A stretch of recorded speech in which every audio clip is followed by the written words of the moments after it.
There are new rules in China regarding the appointment of Catholic bishops, but what about the role of the Vatican? Theologian and papal biographer George Weigel will discuss that, as well as his new book, Not Forgotten. The White House revives its Office of Faith-Based and Community Partnerships. Will it be a boon or a hindrance to faith-based groups? President of the Catholic League, Bill Donohue, is here with analysis. And a new immigration reform bill has been unveiled by the White House. What could it mean for the U.S. economy and border security? Executive Director of the Center for Immigration Studies, Mark KRIKORIAN, will tell us. Finally, how is gender ideology poised to change your schools and workplaces? Attorney and Director of the Catholic Women's Forum, Mary HASSON, shares her thoughts. And I have a big announcement. The World Over begins right now.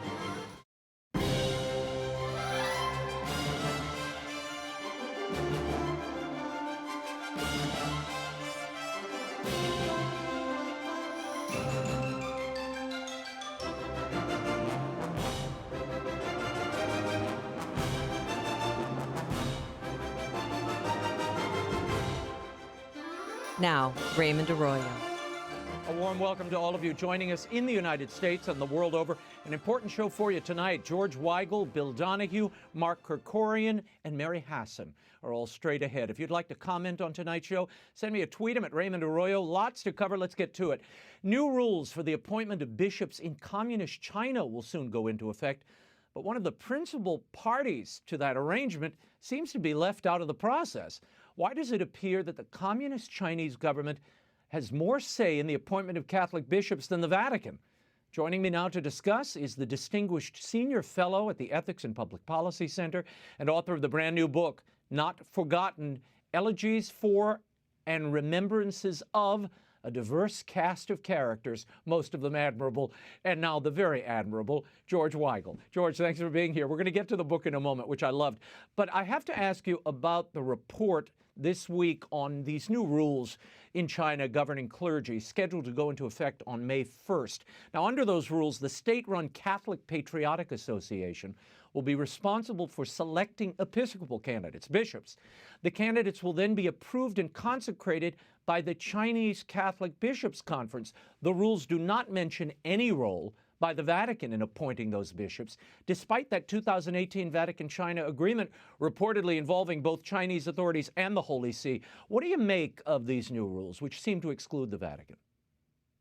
Raymond, if these rules are in fact what's going to go into effect on May 1st, it's a further demonstration of how truly reprehensible that 2018 agreement between the Holy See and the Chinese government was. It was bad enough to have the Chinese state involved in the appointment of bishops. It's worse to have the Chinese Communist Party involved in the nomination of bishops. And that's exactly what's going to happen if this patriotic Catholic Chinese Association is going to be doing the nominating. This is all very reminiscent of the 18th century Austrian emperor, Joseph II, who said he wanted to make the church a department of the police.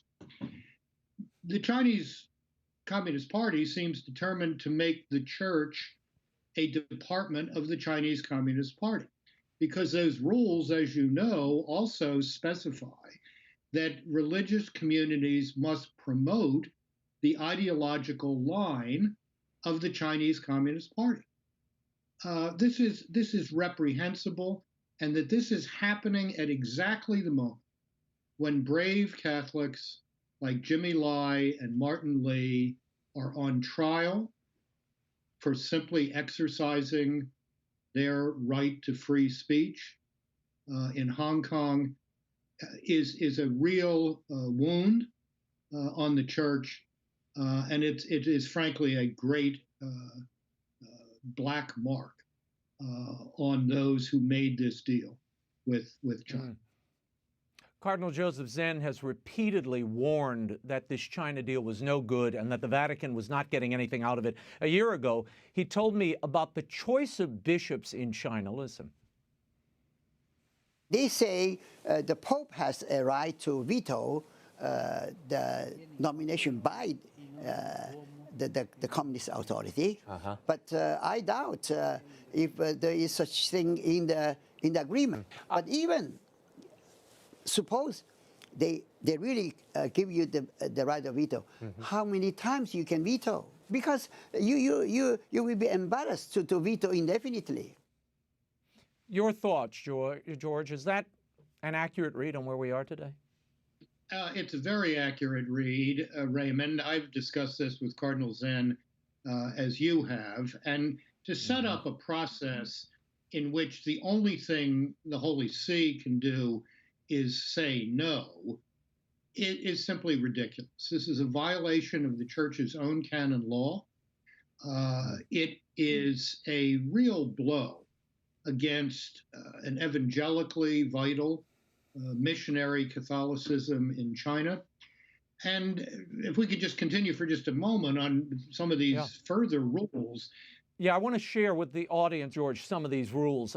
Here, they read this way: clergy will not be allowed to organize, host, or participate in unauthorized religious activities held outside the authorized places of religious activities, and will not be permitted to preach in schools other than religious schools. Clergy must belong to one of China's state-run religions. Pastors of, quote, home churches or underground churches will not be permitted to be registered clergy. The rules also called for religious clergy training programs, for the political education of religious clergy as well as their cultural education. And clergy should also be judged on their behavior with a system of rewards and punishments in place. How should the Vatican be reacting to these rules, George? It should immediately reopen the negotiation on the appointment of bishops.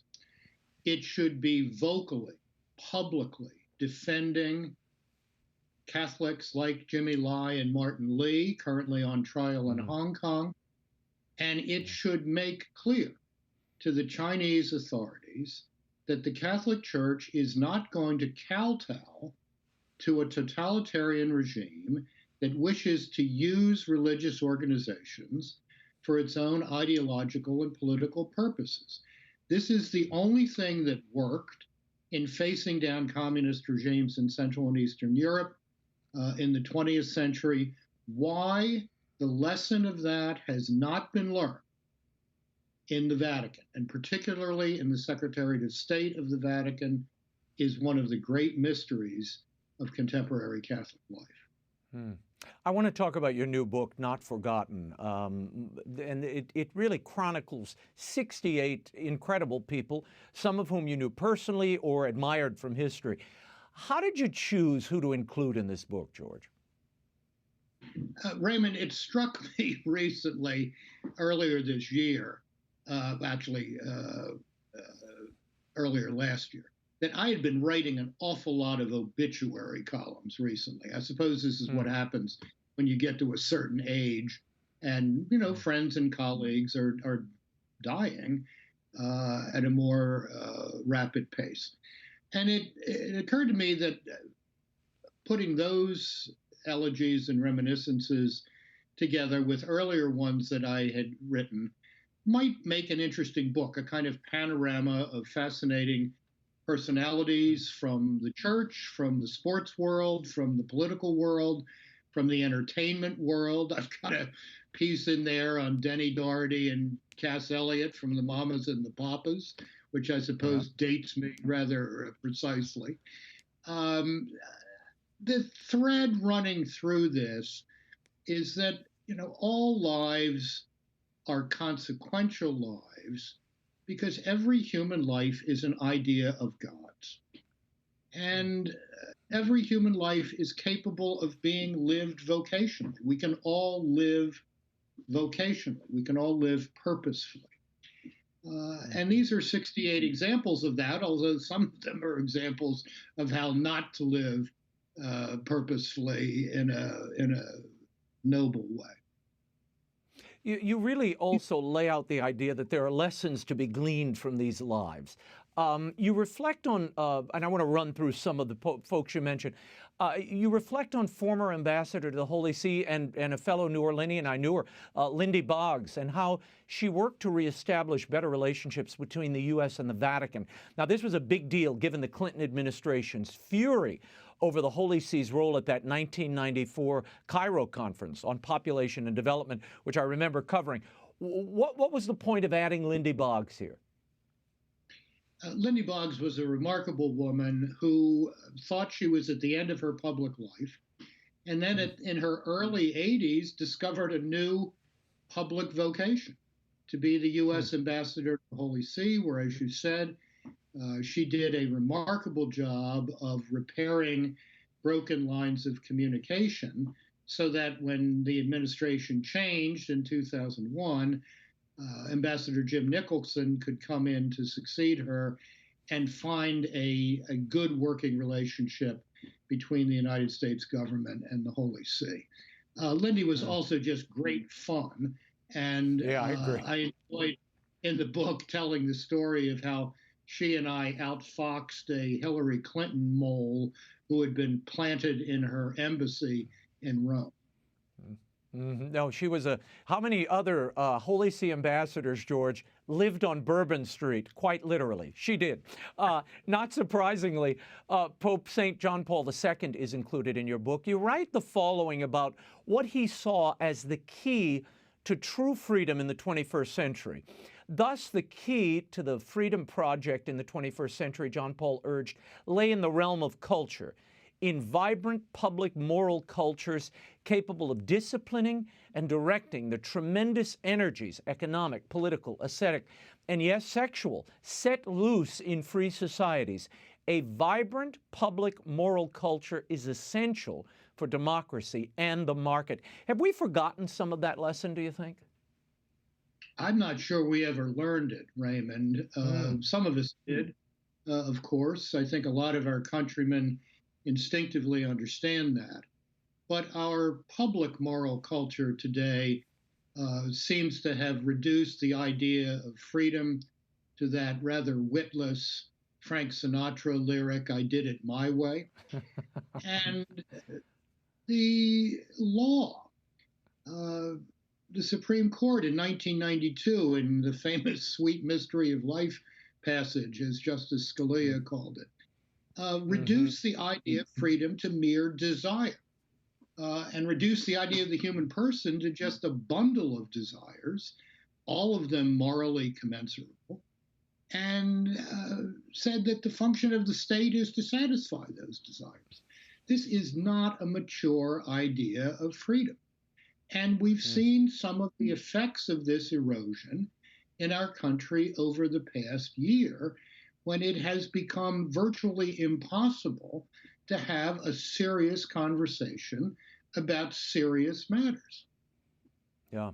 Well, I love that you mention our friend Father Richard Newhouse, who, of course, grappled with these issues you're talking about, the notion of freedom, the notion of liberty, the dignity of the human person, and the civil rights struggle of the day, as he called it, the pro-life movement.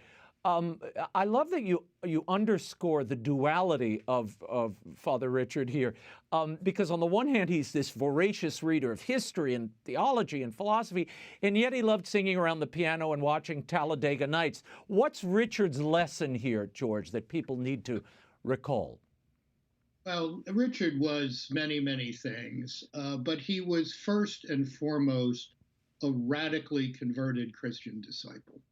He really believed that Jesus Christ revealed the truth of the world, the truth of human life, that he had been baptized into friendship with Jesus Christ, and that he met the Lord in the Holy Eucharist. That shaped his entire life.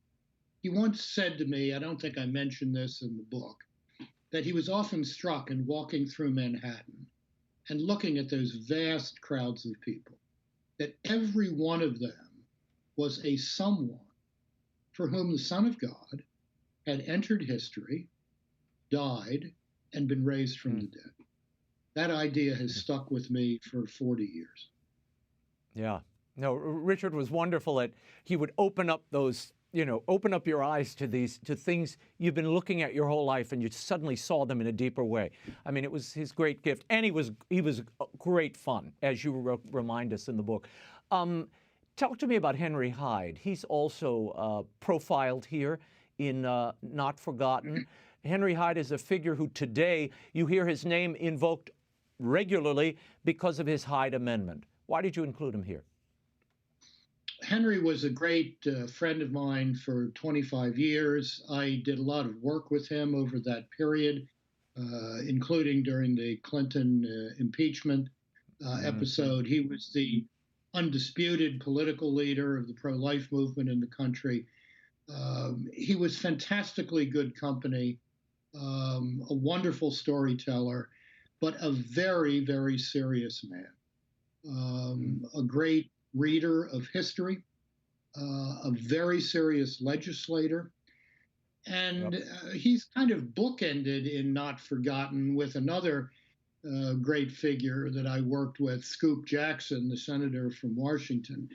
And it's good to be reminded that there were these kind of solid men and women like Lindy Boggs in our public life at one point. As my friend and colleague Yuval Levine has said a lot recently, politics has become a kind of performance art rather than the art of achieving things. Henry Hyde, Scoop Jackson, Lindy Boggs were achievers. And until the American people tell their public officials, enough performance, let's get down to some problem solving, we're going to continue to have the circus in our public life that we see 24/7. And that is frankly embarrassing us all over the world. I love the section on Herman Wouk. I didn't realize you knew him. And he lived to what, 103? Give me a sense, what did he teach you, George? Herman was a remarkable character. He was a very, very faithful Jew. I tell the story in the book of having called him one Saturday evening here in Washington. He was living in California at the time, to congratulate him on one of his later novels called A Great Big Hole in Texas. And the housekeeper answered the phone and said, "Mr. Wouk will be happy to take your call after the Sabbath." I was very impressed. What I learned from him is that writing can be craft, that serious writing requires serious research, and that there's a nobility to the vocation of writing. I mean, he thought of his literary life in vocational terms. It wasn't just a way to make a living. Yeah, he wrote those great volumes. I mean, it's incredible, the output over that, over that long lifetime. Of course, Caine Mutiny Trial, so many incredible works. What do you want readers to take away from this book, George, and these figures that you recall and remember? That's a good question, Raymond. I think I'd like people to be encouraged by the fact that there are so many wonderful people in the world, so many fascinating people in the world. We have had a very, very tough year in which there's been an enormous amount of crankiness surrounding all of us. These are 68 non-cranky people to meet, and they remind us that a full life can be a noble life and a happy life in many of the cases I explore here. A lot of these people are happy warriors, and that's something to be remembered today. I love that you recall your mother and father, too. I didn't realize your father suffered from dementia. But it was those were two moving remembrances, I thought. Why did you decide to include them? I mean, obviously, the rest of the world wouldn't know very much about them. Why include them here? They were people of consequence for me, obviously, but I think both of my parents exemplified virtues of their generation. that need to be lifted up again today. Fidelity to family, mature patriotism, devotion to Christ, Our Lady, and the Church. I thought people might like to meet them. They were very fine people, and I wanted to include them as well as my late beloved son-in-law, Rob Susel, in the book as well. Yeah, no, it was very moving, and again, those we learned not only about a lot of public figures whom perhaps people have heard mentioned or seen from afar. You do get an intimate understanding of them, but you get an intimate understanding also of George Weigel. So thank you for that. Not Forgotten by George Weigel, available now at the EWTN Religious Catalog, bookstores everywhere, online. Go get a copy. Thank you, George. Thanks, Raymond. Bill Donahue is up next, but first, President Biden's pick to lead the Department of Health and Human Services will appear before a Senate Confirmation Committee starting February 23rd. Javier Becerra, currently the Attorney General of California, will answer questions from Senate committee members about the government's COVID response, health care, and a host of other issues. Becerra, a Catholic, is an ardent supporter of abortion rights and argued before the U.S. Court of Appeals, the Ninth Circuit, that the Little Sisters of the Poor should be forced to provide birth control services to their employees. If confirmed, Becerra would be the first Latino to head the HHS. More on this with my next guest. Here now to discuss the Becerra nomination, Biden's revival of the Office of Faith-Based and Neighborhood Partnerships, and the president's track record on human rights, I'm joined by the president of the Catholic League, Bill Donahue. Bill, thanks for being here. The Office of Faith-Based Initiatives was started under George W. Bush. President Biden says his Office of Faith and Neighborhood Partnerships will, quote, address the COVID-19 pandemic, boost economic recovery, combat systemic racism, increase opportunity and mobility for historically disadvantaged communities, and strengthen pluralism. Your reaction? Well, he must be thinking about something else. I mean, this faith-based initiative set up by George W. Bush had nothing to do with that. It deals with charitable organizations, social service agencies, and the like. Systemic racism, which is being manufactured in our schools and by the government, by the way, at the state, local, and federal level, is a problem because of what they are doing. It has nothing to do with faith-based initiatives. This is just a diversion.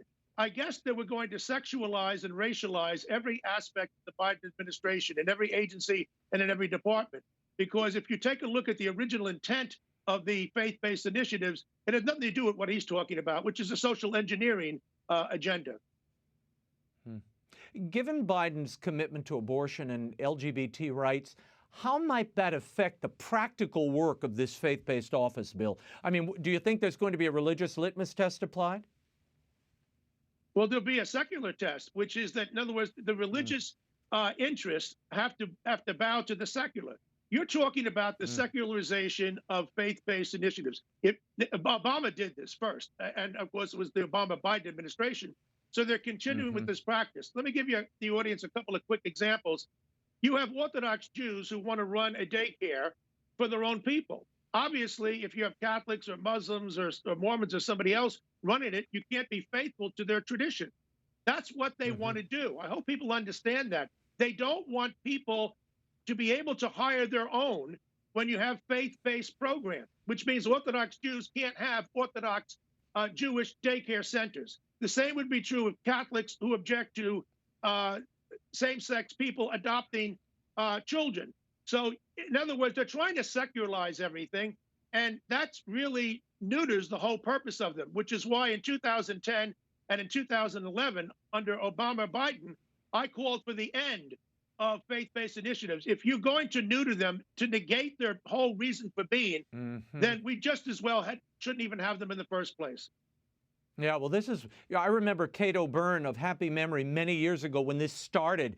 She was very careful and uncertain about this whole faith-based initiative thing because she thought it would neuter and secularize these faith-based outreaches. And indeed, that what seems to have happened once one administration moved on and another took over. Now, President Biden has brought back Melissa Rogers to direct this faith-based office. She ran the initiatives under President Obama.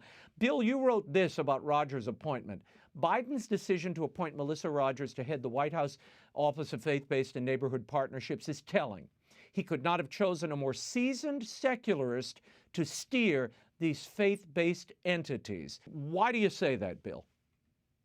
Well, you have a faith-based initiative to reach out to the people of faith in the social service agencies and the charitable ones. Now, I have no objection to reaching out to religious minorities. It shouldn't just be the religious majorities. What did Rogers do? She reached out to professional atheists. She bragged about the fact that she brought in the Secular Coalition of America, some of whom are absolute religion haters, to welcome them in under the banner of religious pluralism. Now, if you're going to combat racism, you don't invite racists into the White House, okay? Why would you bring the enemy of religion into the White House in the name of faith-based initiatives? This is a woman who at every single turn, whenever there's a collision course between gay rights and religious liberty, she says religious liberty has to lose. I've never known a single case where she has said that religious liberty should prevail over gay rights. I mean, and yet gay rights are not in the Constitution. We know that the First Amendment enshrines religious liberty. Is this office's intent to foster cooperation between the government and faith groups, or is it to discourage their charitable efforts unless they ignored their deeply held religious beliefs, like the Little Sisters of the Poor? This is to get the faith-based communities across the country to understand that if you're going to deal with the government, we're here to secularize you. We're here to neuter you. And that's why Cato Byrne was right in what she said. She was right about so many things. But in fairness, Kate was not right about George W. Bush. He did, in fact, have faith-based initiatives that were real, that really did say, listen, when you're dealing with the poor, the track record of religious communities is so much better than that of secular agencies. So we can't discriminate against a faith-based initiative. What happened eventually when Obama came in, and maybe that's what Kate was thinking about, when he came in, that's when the secularization process took place. And to bring Melissa Rogers back again, to go back to the well, boy, does Biden ever send a message about what he thinks about religious liberty.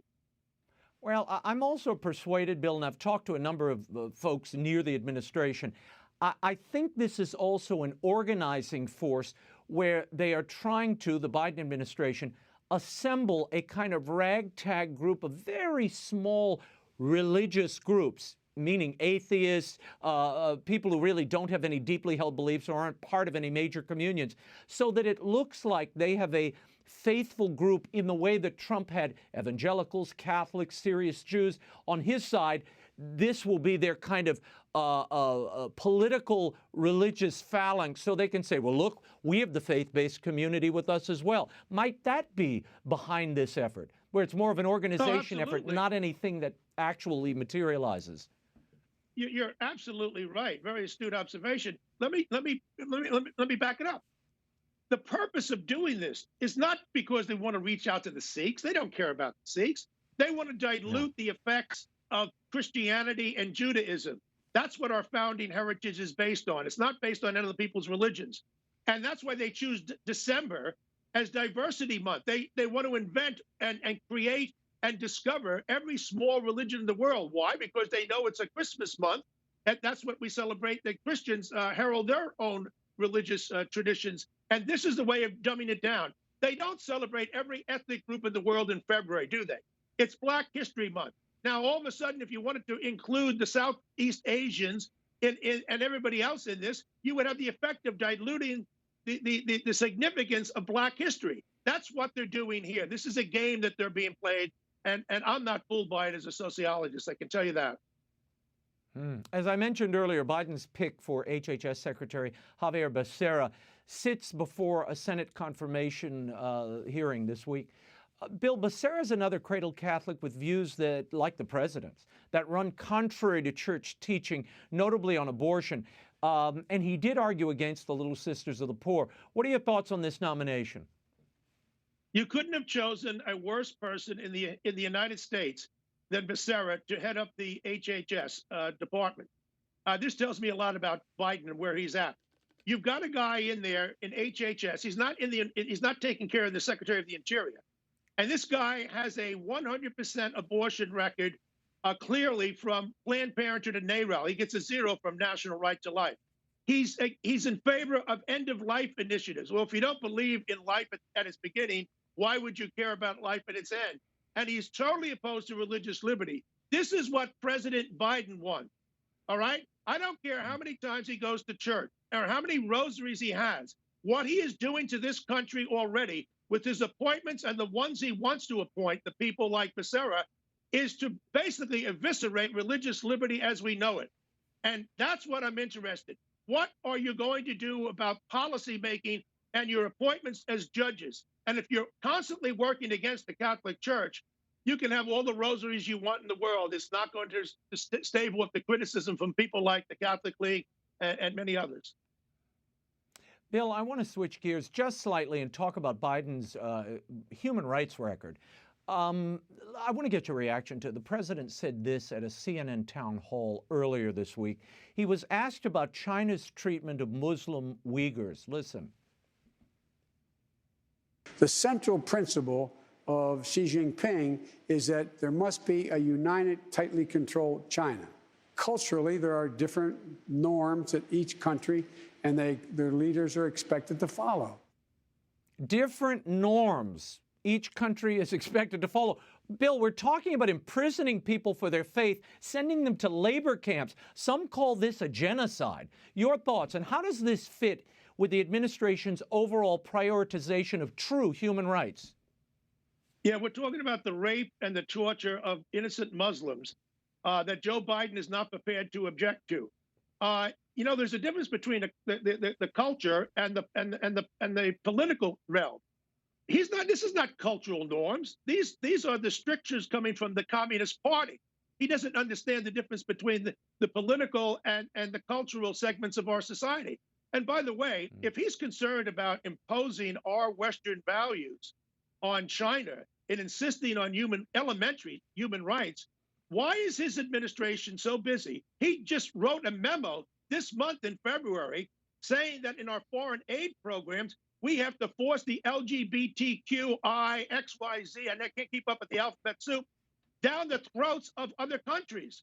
Now, you know, a lot of people in Africa and in the Muslim world and in the Middle East and in Asia, they don't believe in this nonsense that we believe in this country of trying to radicalize and sexualize young people and this whole transgender movement. Yet, if you respected their norms and values, you would back off.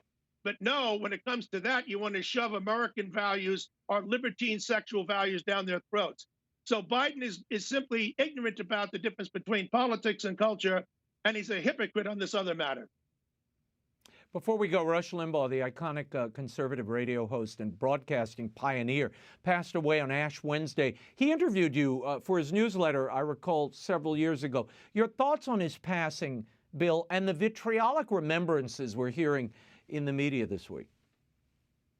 Well, I am second to none in my admiration for Rush Limbaugh. He was a titan. This is a man who was able to articulate in a very commonsensical way conservative principles and philosophy to a whole class of people who may not have understood it. They had the instincts that way, but they didn't understand it until he did it. He was a giant. He was the one that, you know, as Bill Buckley was a giant in creating National Review, well, he had a great effect, but the effect that Limbaugh had transcended that. He reached millions and millions of people who never even heard of National Review. And that's one of the reasons why he's so hated. You know, I understand people disagree with Rush Limbaugh. He was nothing but kind to the Catholic League and so grateful and generous to me. I'm the one who felt honored that he would interview me. He was so humble. He acted like as if it's the other way around. I understand if people disagree with Rush Limbaugh. That's fine. But the hatred that we've seen from NBC News, and not just from some wacko people on the blogosphere, it's stunning. He's been called a homophobe, a racist, a misogynist, everything in the world. He was none of that. What he was a principled conservative who was not going to be browbeat the way so many conservatives have and Republicans have. This is a guy who stood up for principles, and he was tough right to the core in that sense. And for him to be maligned like this by these malicious activists, these thugs that are out there, is nothing short of being obscene. Yeah, yeah. I was struck, Bill, and I'd only met Rush a few times, but I found him very kind of shy and retiring and humble. Yes. But anyone who listened to him, and I didn't listen every day, but I did listen from time to time. It's clear his faith took a central place in his life once that diagnosis happened, the cancer diagnosis last year. And I think he not only taught people and offered them a way of living, he also showed people a way to die with grace and with an understanding that we're not here forever. And he was very grateful, I think, at the end for the prayers and the affection of his audience. And it gave him a reason to go on. And look, he kept broadcasting for a full year.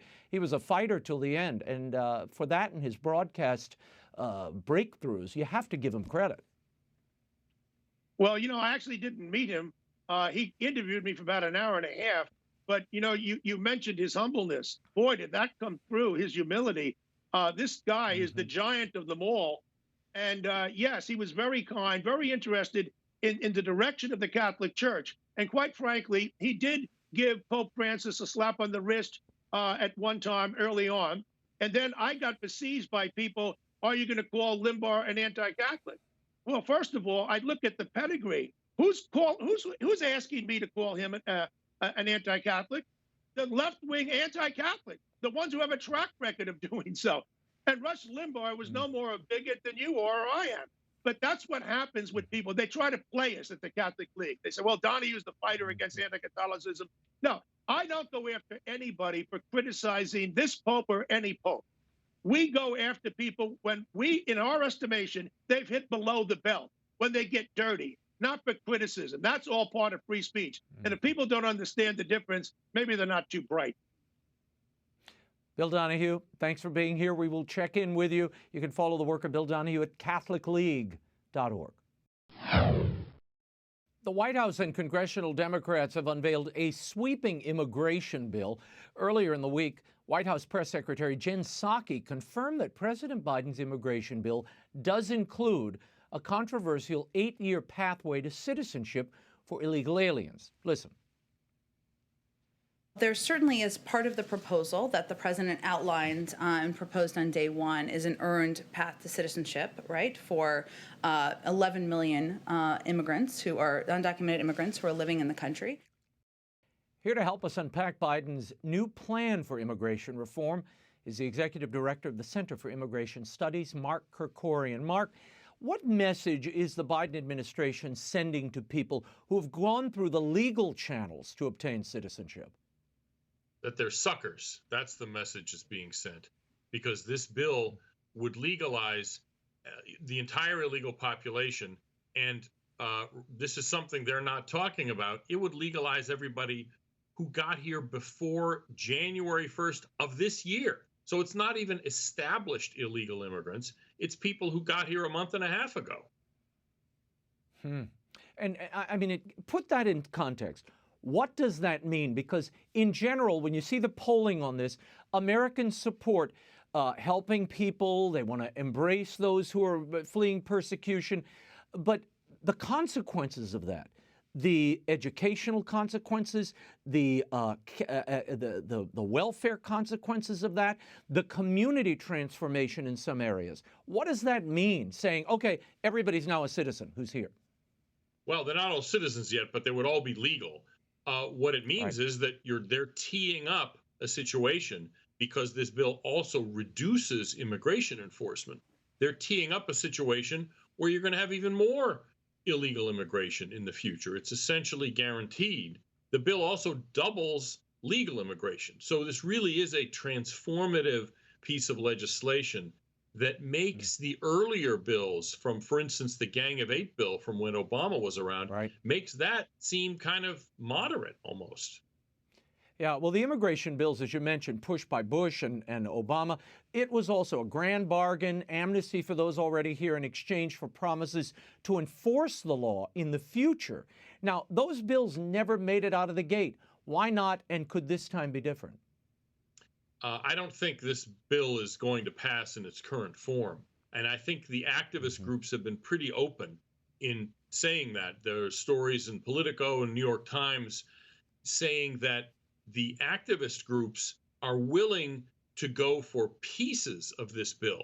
And I think they're going to present this as, a kind of a moderate compromise. They're going to push for amnesty for only 4 million people, say, instead of 11 or 12 million. In other words, they'll try to push the DREAM Act specifically, or a farm worker amnesty.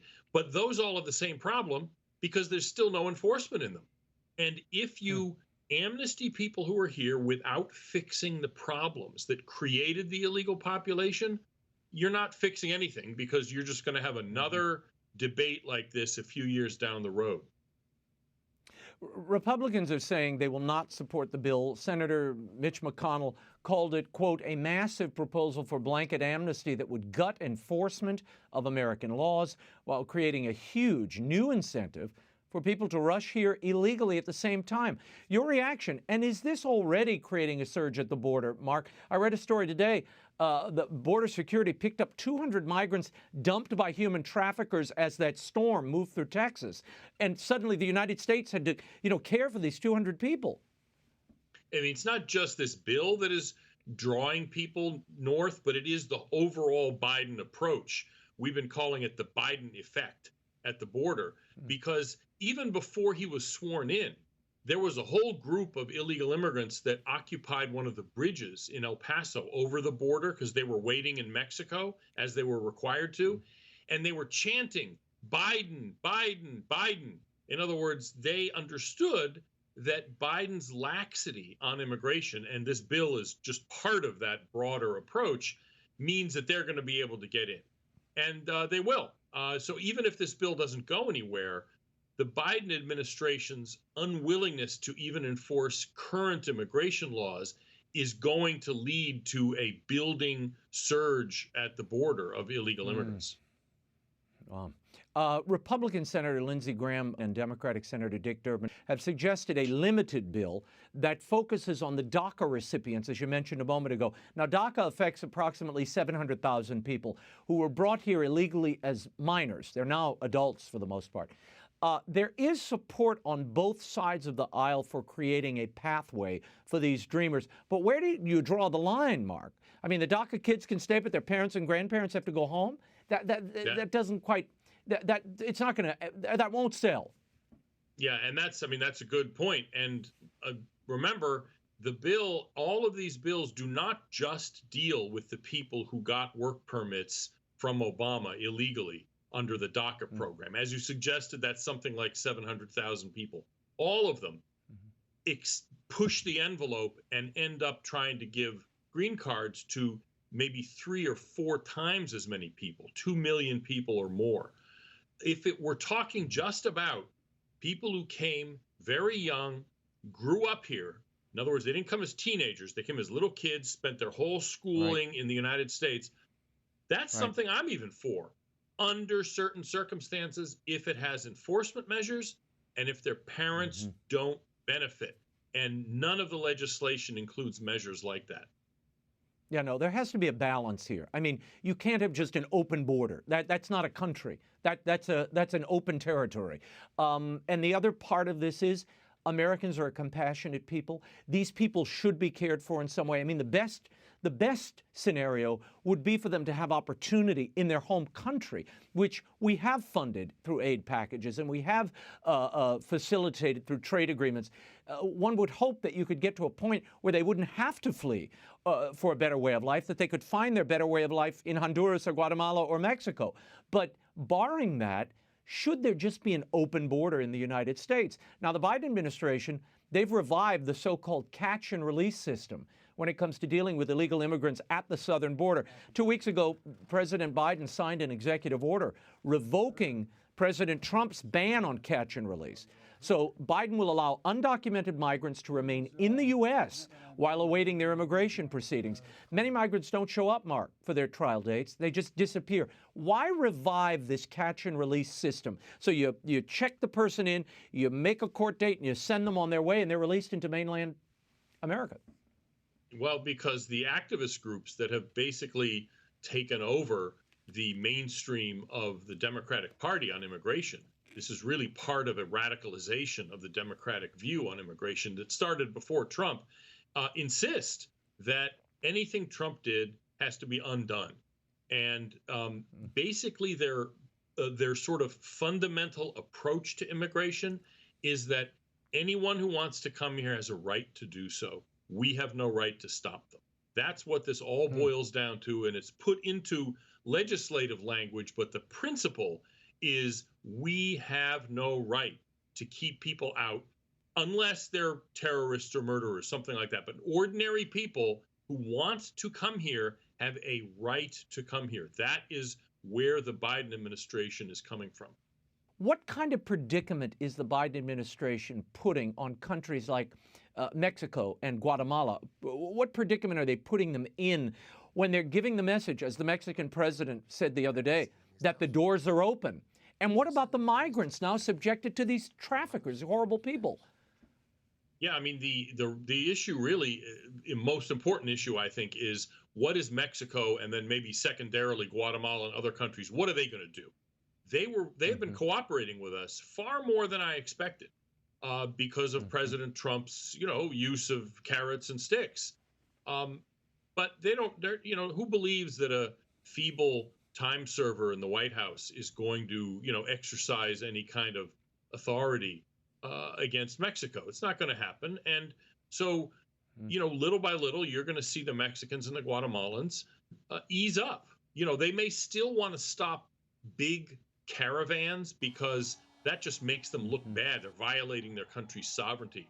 But if you're coming in, illegal immigrants coming in groups of 20 and 30 up to the border and crossing, they're not going to work with us to stop that the way they did under Trump, because they don't fear Biden the way they feared Trump. We will leave it there. Mark KRIKORIAN, thank you so much. You can find more of Mark's work at the Center for Immigration Studies, CIS.org. Thank you, Mark. Thank you. I promised you an announcement to celebrate the release of my new picture book, The Thief Who Stole Heaven, which hits bookstores on March 9th. You can pre-order it now. EWTN and I are hosting a special book signing event that you can all join. The book tells the dramatic hidden story of the good thief Dismas. Now, this is his backstory. It's based on the writings of saints like Augustine, John Chrysostom, Peter Damian, and others. It's a redemptive adventure for the whole family. It makes a wonderful Easter gift. The Thief Who Stole Heaven. It hits shelves on the 9th, but you can order your copies now at the EWTN Religious Catalog, Amazon, Barnes & Noble. Visit discoverlegends.com or my website for more information. And if you want a signed edition of the book, I'm going to be doing a live book signing on March 11th at 7 p.m. Eastern on EWTN on our Facebook page. So if you order from EWTN, they'll send you a signed edition of the book. I'm going to personally inscribe all of them, and I'll be taking your calls and questions for an hour with Doug Keck on March 11th. The Thief Who Stole Heaven is coming your way. I'll be posting and announcing more details next week.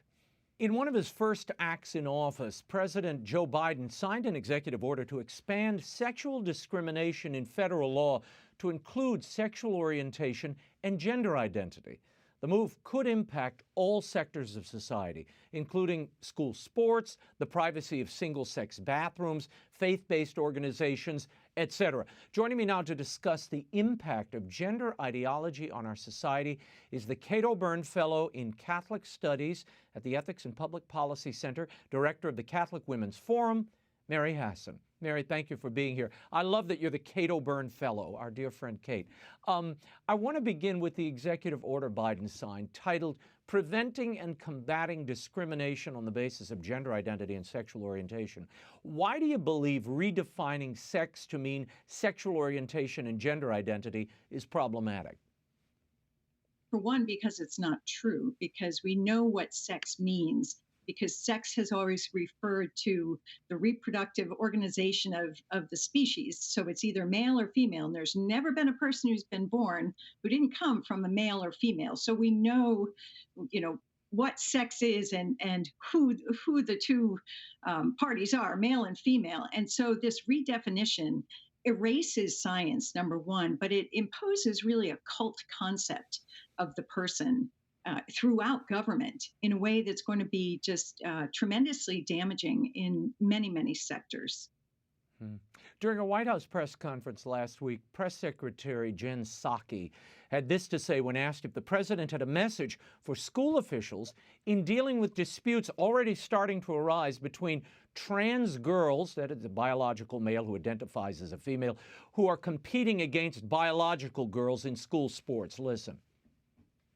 I would just say that the president's belief is that trans rights are human rights, and that's why he signed that executive order.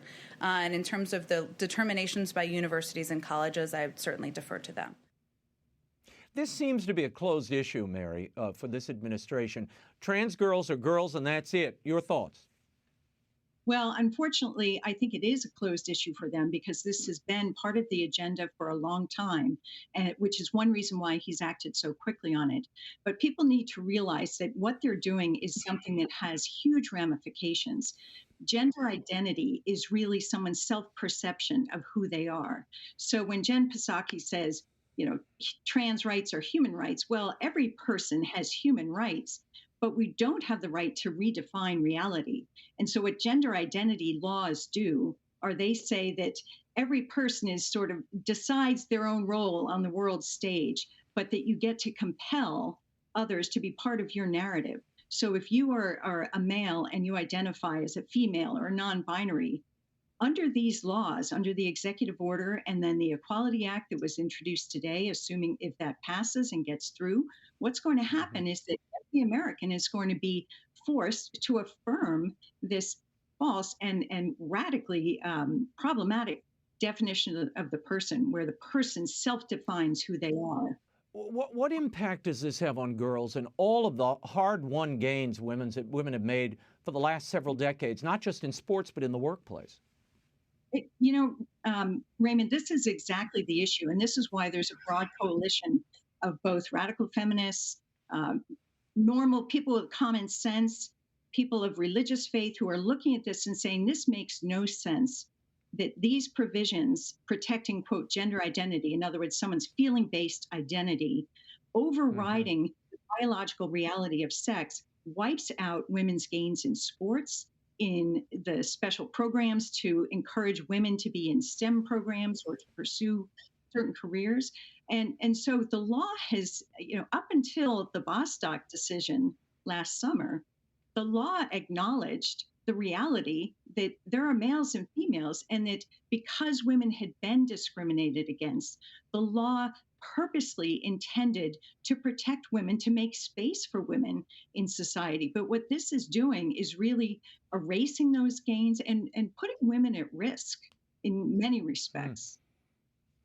The CDC reports that 2%, Mary, of high school students identify as transgender. So it's not a huge percentage.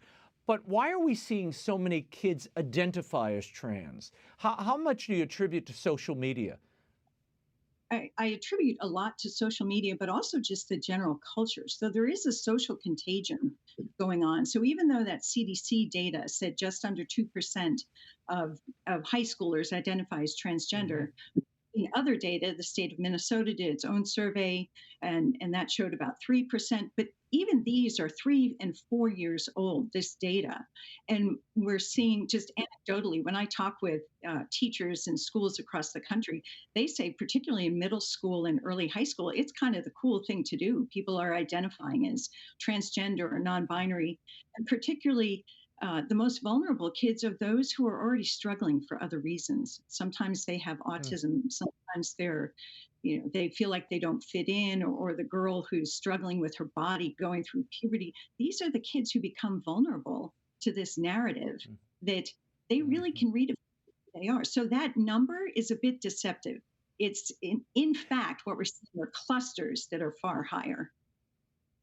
Using hormones and surgeries to transition have gotten a lot of coverage lately. One doctor in LA told the NIH that she referred a 13-year-old girl for a double mastectomy and started puberty blockers on children as young as 8. Your reaction to this phenomenon, and it does seem to be a phenomenon.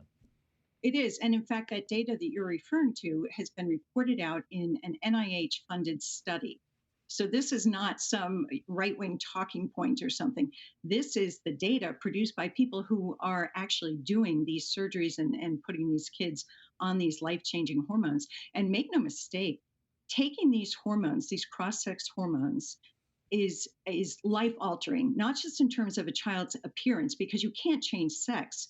But what it does do is it can impair their sexual function. It reinforces a false idea of who they are. It can render them infertile, sterile by the time, still as a teenager. These girls going for double mastectomies, the images, unfortunately, are all over YouTube and elsewhere. And it's just tragic, the complications. But these doctors are making big money off of this, and the insurance companies are now in the game. And so there's unfortunately a big incentive within medicine to just keep going, even though in Europe they're putting the brakes on. They're tapping the brakes and saying, "Wait a minute, this is really getting out of control. Children cannot consent to interventions that are going to render them sterile and have no sexual function or an impaired sexual function at the age of 13 or 14. They don't understand that." Mary, several states have begun to put together bills to prevent medical interventions on minors and looking to safeguard girls and women's sports. For example, North Dakota's House of Representatives last week passed a bill that would prohibit public schools from allowing a minor to participate in an exclusively girls or boys sports activity opposite their biological sex. Do you expect we're going to see more of this beyond sports as we move forward?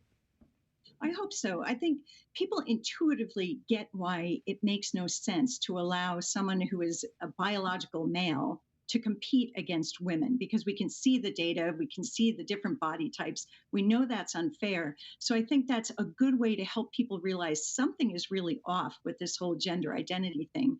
But this, make no mistake, this is going to be a huge battle, because what's happening in those states is you have the activists coming in and saying you are discriminating against transgender athletes. But really, what it means is those statutes are very specific. They say you can play sports, you just have to play according to your biological sex. So it's not closing the door on any child's ability to play, but it insists that there are biological differences that matter.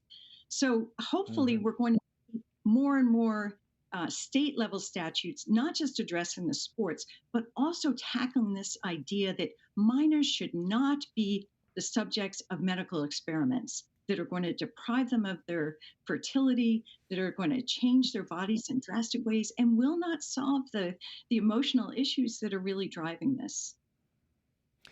Catholic Women's Forum has created a website dealing with this topic of gender identity called personandidentity.com. What's the purpose of the site, and who's your target audience here? So Person Identity Project is something that grew out of my work at the Ethics and Public Policy Center. And so our target really is to help both parents, but also faith-based institutions to train their own staff, their teachers, their principals, clergy, because unfortunately, there's a public and cultural narrative out there about sex and gender, which is based on erroneous ideas. And so as Catholics, we have to put forward the truth of the human person. So our website, personandidentity.com, does that. We lay out the Catholic position, but we have a lot of resources, toolkits, downloads, just factual FAQs on the medicine, on the theology, to really equip parents and all Catholic institutions to push back, to protect our people. And I think, Raymond, if I can just end with or close here with one thought. I talk to parents and families almost every day of the week who have been their families have been touched by this. They have particularly teenagers or young adults who have been sort of seduced into this.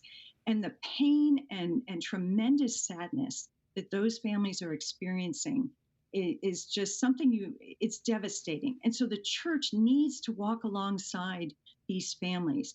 But we need to hold up the truth so that we prevent vulnerable children from being caught up in this.